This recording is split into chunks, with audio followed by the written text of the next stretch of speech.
Det her er en kort introduktion til Twitter. Dit navn er Ole Olsen, men på Twitter skal du have et helt unikt brugernavn, et såkaldt Twitter-handle. Der er altid snabelag for en Twitter-handle, og du hedder selvfølgelig Fræk Handkat. Når du som Fræk Handkat tweeter noget til dine followers, altså dem der følger dig på Twitter, kan du kategorisere dit tweet med et såkaldt hashtag. For eksempel hashtagget DKPol, der handler om dansk politik.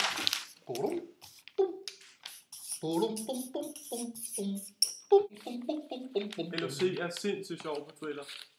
Det ved alle.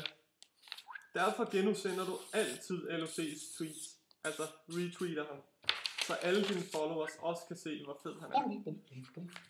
Men hvis du vil vise mere af din kærlighed til LOC, så kan du om fredagen bruge hashtagget FF Follow Friday til at anbefale hans profil. Det kalder man et mention.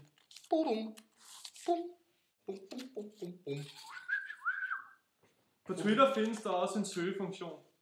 Her kan du søge om emner, der interesserer dig. For eksempel bajer og skæg. Denne søgning kan du gemme. Det kalder man safe search. Så kan du for altid støvsuge Twitter for tweets om skæg og bajer.